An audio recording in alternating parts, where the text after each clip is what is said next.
Welcome to the Plume and Page. Today's story is 20,000 Leagues Under the Sea by Jules Verne. Chapter 17. An Underwater Forest.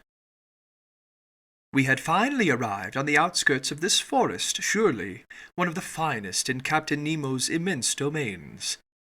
He regarded it as his own, and had laid the same claim to it that, in the first days of the world, the first men had to their forests on land.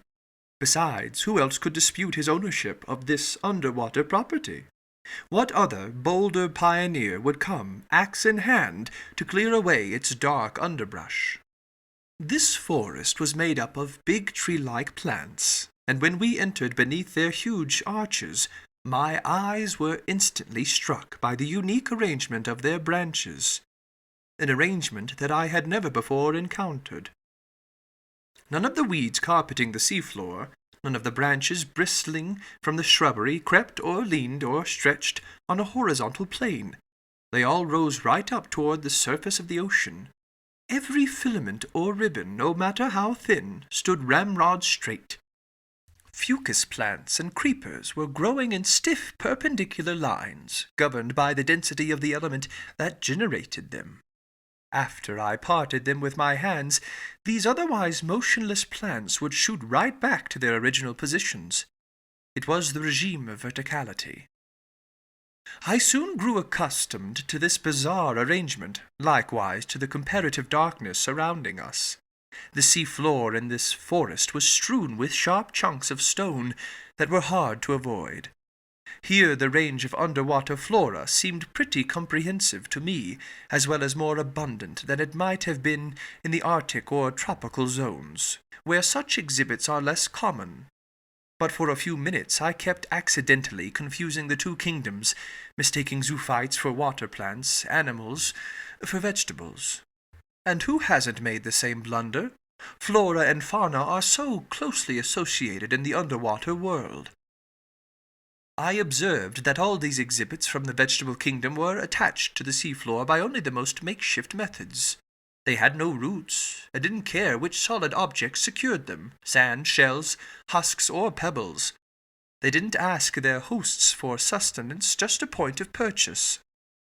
These plants are entirely self-propagating, and the principle of their existence lies in the water that sustains and nourishes them. In place of leaves, most of them sprouted blades of unpredictable shape, which were confined to a narrow gamut of colors consisting only of pink, crimson, green, olive, tan, and brown. There I saw again, but not yet pressed and dried like the Nautilus's specimens, some peacock's tails spread open like fans to stir up a cooling breeze, scarlet rose tangles, sea tangles stretching out their young and edible shoots, twisting strings of kelp from the genus Neurocystus that bloomed to a height of 15 meters, bouquets of mermaids' cups whose stems grew wider at the top, and a number of other open sea plants, all without flowers. It's an odd anomaly in this bizarre element, as one witty naturalist puts it. The animal kingdom blossoms, and the vegetable kingdom doesn't. These various types of shrubbery were as big as trees in the temperate zones.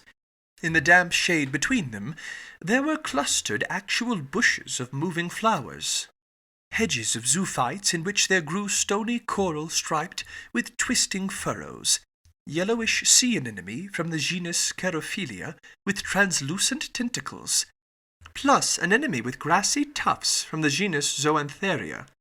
And to complete the illusion, minnows flitted from branch to branch like a swarm of hummingbirds, while there rose underfoot like a covey of snipe yellow fish from the genus Lepisocanthus, with bristling jaws and sharp scales, flying gurnards and pine-cone fish.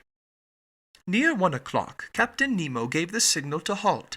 Speaking for myself, I was glad to oblige, and we stretched out beneath an arbor of winged kelp, whose long thin tendrils stood up like arrows. This short break was a delight. It lacked only the charm of conversation. But it was impossible to speak, impossible to reply. I simply nudged my big copper headpiece against Conseil's headpiece. I saw a happy gleam in the gallant lad's eyes, and to communicate his pleasure, he jiggled around inside the carapace in the world's silliest way. After 4 hours of strolling, I was quite astonished not to feel any intense hunger. What kept my stomach in such a good mood I'm unable to say. But in exchange, I experienced that irresistible desire for sleep that comes over every diver. Accordingly, my eyes soon closed behind their heavy glass windows, and I fell into an uncontrollable doze, which until then I had been able to fight off only through the movements of our walking.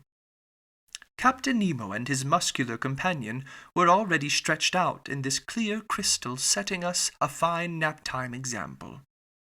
How long I was sunk in this torpor I cannot estimate, but when I awoke it seemed as if the sun was settling toward the horizon.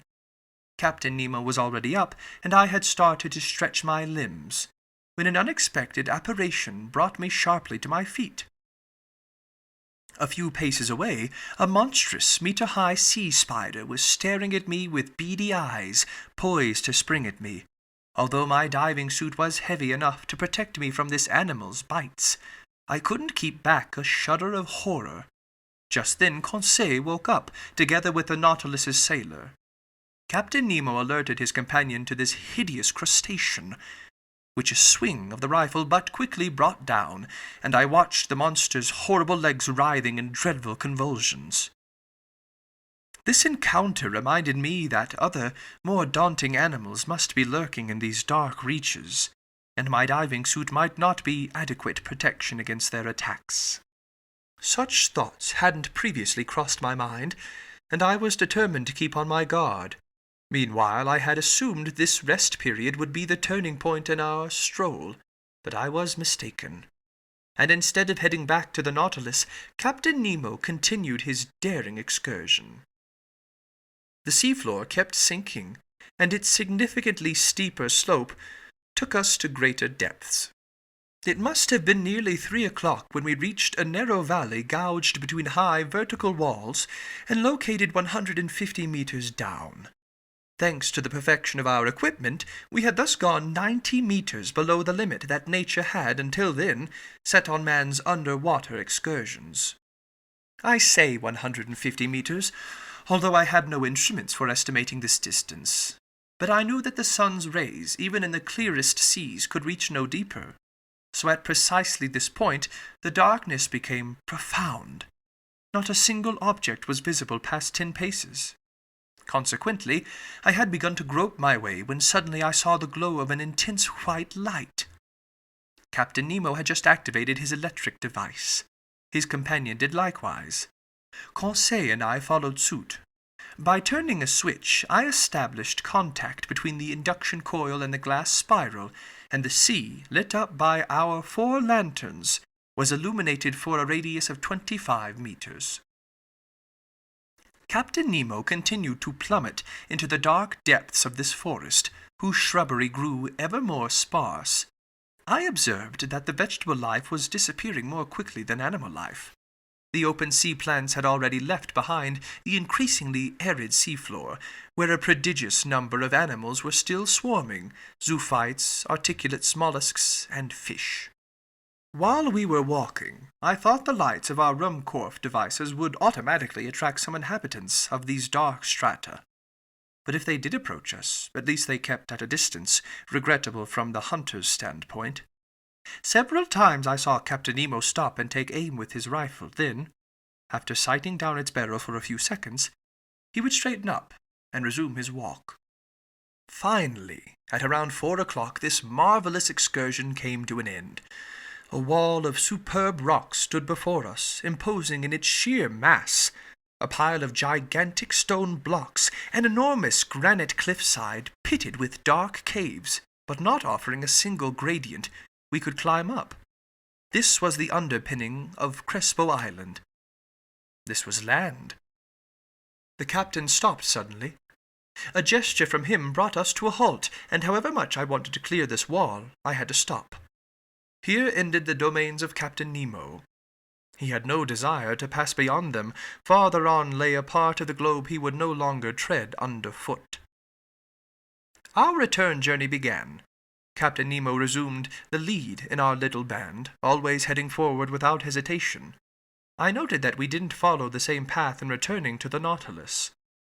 This new route, very steep and hence very arduous, quickly took us close to the surface of the sea.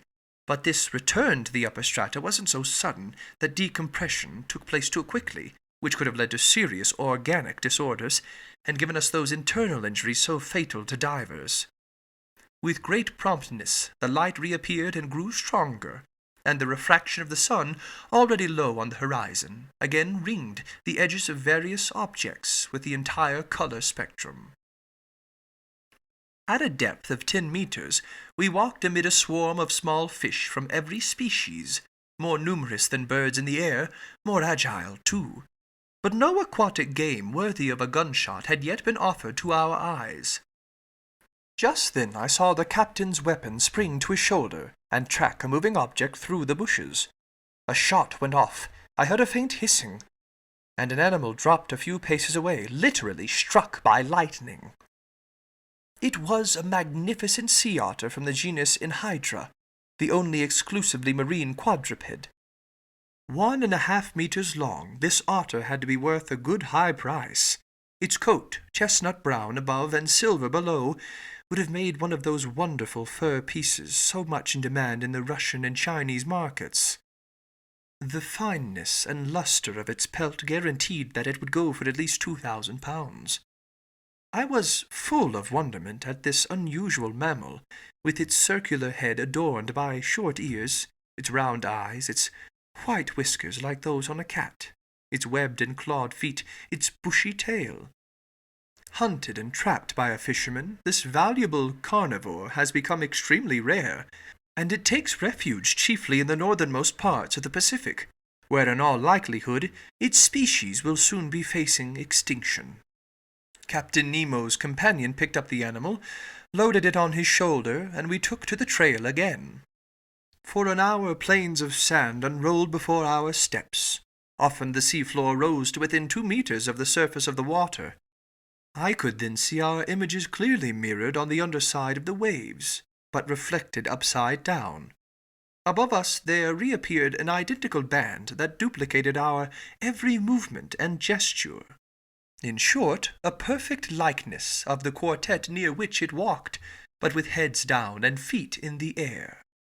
Another unusual effect. Heavy clouds passed above us, forming and fading swiftly. But after thinking it over, I realized that these so-called clouds were caused simply by the changing densities of the long ground swells, and I even spotted the foaming white caps that their breaking crests were proliferating over the surface of the water. Lastly, I couldn't help seeing the actual shadows of large birds passing over our heads, swiftly skimming the surface of the sea. On this occasion I witnessed one of the finest gunshots ever to thrill the marrow of a hunter.